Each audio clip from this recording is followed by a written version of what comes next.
சொன்னாங்க. அதுக்காகவே நம்மளோட பெண்கள் எல்லாருமே அவங்களோட தைரியமா தன் குழந்தைகளை படிக்க அமைச்சாங்க. அது மட்டுமா, இன்னைக்கு இவ்வளோ பெண்களும் வேலைக்கு போக முடியும் அப்படின்ற ஒரே ஒரு காரணம் புரட்சி தலைவி அம்மா தான் காரணம். அது மட்டும் இல்லை, ஒரு வீட்டு வேலை செய்கிறோம், இந்த வீட்டு வேலை செய்யறது மட்டும் இல்லாமல் நம்மளோட வீட்டு வேலை மட்டும் செய்யாமல் இன்னொருத்தவங்களோட வீட்டில் போயிட்டு நம்ம வேலை செய்யறதுக்கு எவ்வளோ கஷ்டன்றது நம்ம எல்லாருக்குமே தெரியும்.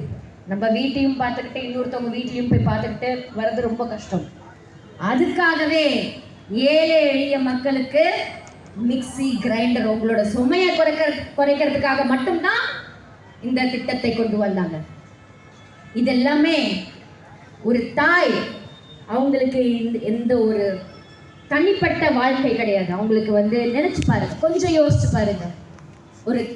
ஒரு பெண்மணி, எல்லா பெண்மணிக்கு இருக்கிற ஒரே ஒரு ஆசை என்ன? நம்ம கல்யாணம் பண்ணிக்கணும், குழந்தை பெற்றுக்கணும், நம்மளோட பேரன் பேத்தியை பார்த்துக்கணும் அப்படின்ற ஒரு ஆசை இங்கே இருக்கிற எல்லா பெண்மணி உங்களை போல அவங்களும் இருக்கணும், நம்மளுக்கு ஒன்று ஒரு குடும்பம் இருக்கணும் அப்படின்னு நினச்சிருப்பாங்க.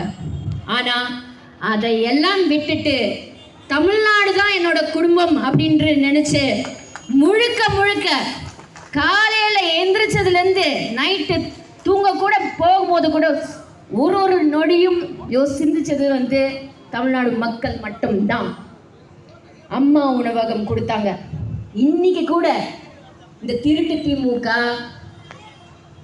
அது சரியா பராமரிக்காம இந்த வெள்ளம் வந்த காலத்துல